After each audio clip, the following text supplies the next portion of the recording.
बिस्मिल्लाहिर्रहमानिर्रहीम, अस्सलाम वालेकुम। आज के इस वीडियो में हम बनाएंगे जे इलाची वाला केक, वो भी without oven, without beater, without butter. और क्या चीज़ हो सकती है जिसके बगैर हम बना सकते हैं? जी हाँ, वनीला एसेंस। इसमें इलाची का यूज़ होगा, इसी वजह से इसमें ग्रीन शर्फियाँ यूज़ की हैं। नहीं है कि आपके पास ओवन हो तो आप बनाएं, आप विदाउट ओवन और विदाउट वनीला एसेंस के भी वनीला एक्सट्रैक्ट वाला केक बना सकते हैं, यानी इलाची का यूज़ करके। इसके लिए जो जो चीज़ें चाहिए सबसे पहले आप वो नोट कर लें।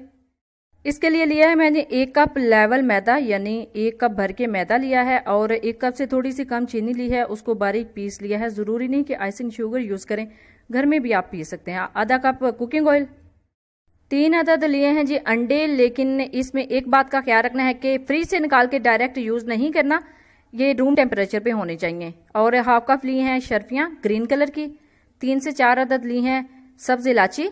सब्ज इलाची वनीला एसेंस की जगह पे हम यूज़ करेंगे, और 1 टीस्पून बेकिंग पाउडर। यही तमाम चीज़ें जाएंगी इस केक के अंदर। अब चलते हैं चीनी को और इलाची को इकट्ठा पीसने के लिए। तो उसके लिए मैंने एक ब्लेंडर लिया है, उसके अंदर चीनी ऐड करूंगी। चीनी ऐड करने के बाद इसके अंदर 4 अदद इलाची जाएंगी, और यही इलाची जो है इसी की खुशबू पूरे केक से आएगी। इसके अंदर वनीला एसेंस यूज़ नहीं होगा। इसको अच्छे से पीस लेंगे 2 से 3 मिनट के लिए। अल्हम्दुलिल्लाह हमारी जो चीनी है वो पीस चुकी है, और इसके अंदर से इलाची की बहुत अच्छी खुशबू आ रही है, क्योंकि इसके अंदर ही इलाची ऐड कर दी थी, और वो भी बिल्कुल पाउडर फॉर्म में हो गई थी। तो ये इलाची वाली जो चीनी है इसी से सारा टेस्ट आएगा केक के अंदर। अब चलते हैं जी शर्फियों की तैयारी की तरफ। तो आपने डायरेक्ट बाजार से लेके ऐसे यूज़ नहीं करनी, इनको ला के वॉश करके, इनको खुश करके इस तरह कटिंग करना है। ये देखें, इस तरह की कटिंग अच्छी लगती है केक के अंदर। तो इस साइज में आपने कटिंग कर लेनी है। कटिंग करने के बाद इसको वॉश करके और खुश कर लेना है। खुश करने के बाद इसको 2 टेबलस्पून मैदा लेके उसके अंदर रोल करना है, यानी इसके ऊपर जब मैदा चढ़ जाएगा तो फिर हम केक के अंदर यूज़ करेंगे। इसका ये फायदा होता है कि हमारे केक के अंदर जैसे हम इसको एंटर करेंगे उधर ही रहेंगी, नीचे ज़मीन के ऊपर जाके नहीं लगेंगी। अशरफियाँ तैयार करके रख ली हैं। अब चलते हैं जी केक के मिक्सचर की तैयारी की तरफ। तो उसके लिए बाउल लिया है, बाउल के अंदर 1 कप जो है 1 कप मैंने मैदा ऐड किया है। मैदा ऐड करने के बाद इसके अंदर जाएगा 1 टीस्पून बेकिंग पाउडर। याद रखिएगा बेकिंग सोडा आपने ऐड नहीं करना, यानी मीठा सोडा ऐड नहीं करना, बेकिंग पाउडर इसके अंदर जाएगा। और हैंड विस्क के साथ इसको अच्छे से मिक्स करना है, यानी फोल्ड करना है, ताकि मैदा और बेकिंग पाउडर अच्छी तरह मिक्स हो जाए। तो अब चलते हैं बैटर की तैयारी की तरफ। तो बैटर की तैयारी के लिए मैंने एक ब्लेंडर जग लिया है, उस ब्लेंडर जग में हाफ कप कुकिंग ऑयल डाल दिया है। कुकिंग ऑयल डालने के बाद इसके अंदर जाएंगे जी 3 अदद अंडे। 3 अदद अंडे ऐड करने के बाद इसके अंदर जाएगी जी चीनी। और इम्पोर्टेंट बात, इसके अंदर वनीला एसेंस नहीं जाएगा, उसकी जगह पे हमने चीनी के अंदर ही सब्ज इलाची को पीस लिया था। अब इसी के अंदर से बहुत अच्छी खुशबू आ रही है, ये हमने ऐड कर दिया। अब इसको ब्लेंड करेंगे 2 से 3 मिनट के लिए। अल्हम्दुलिल्लाह हमारा बैटर तैयार हो चुका है। अब इसको ऐड करते हैं मैदे और बेकिंग पाउडर के मिक्सचर के अंदर। तो इस बैटर को अच्छे से ऐड करना है और हैंड विस्क के साथ आपने मिक्स करना है, यानी फोल्ड करना है। 1 से 2 मिनट लगेगा आपको अच्छे से इसको मिक्स करते हुए, इसके लम्स खत्म करते हुए।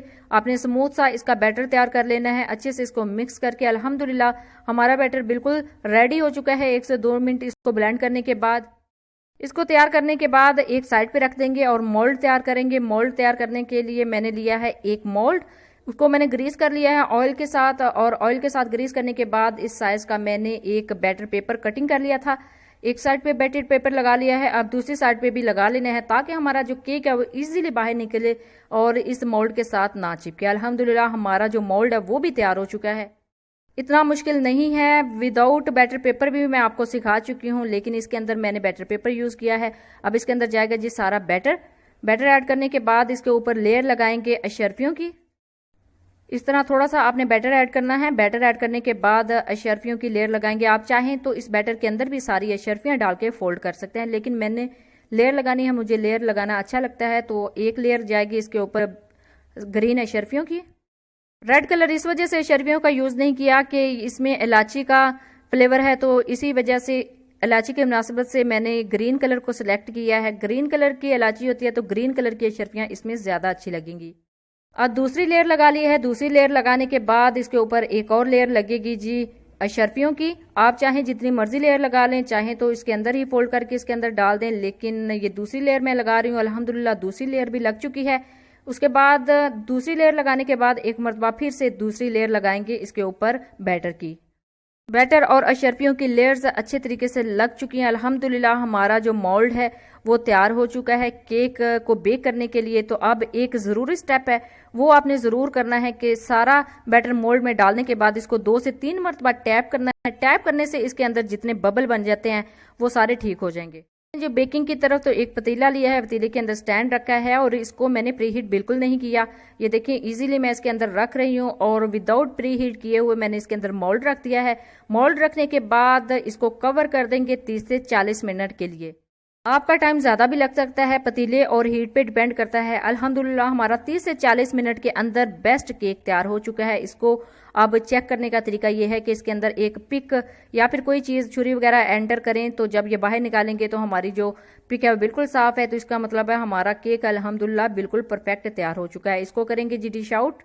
10 से 15 मिनट के लिए इसको ठंडा होने के लिए रखा हुआ था, तो आप करेंगे इसको डिश आउट। देखिए मैंने आराम से बैटर पेपर से पकड़ के बाहर निकाल लिया। अभी इतना ज़्यादा ठंडा भी नहीं हुआ था, अभी गर्म है। देखिए अल्हम्दुलिल्लाह अल्हम्दुलिल्लाह कितना अच्छे तरीके से राइज हुआ है।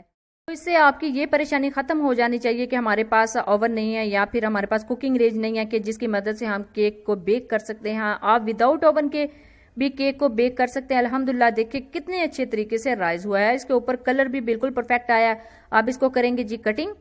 लेकिन उसके लिए एक चीज़ का आपने ख्याल रखना है कि जो आपकी नाइफ है वो बहुत शार्प होनी चाहिए, यानी शेफ नाइफ हो तो ज़्यादा बेटर है। वो बहुत शार्प होती है, उससे आपका केक बहुत अच्छे तरीके से कटिंग हो जाएगा।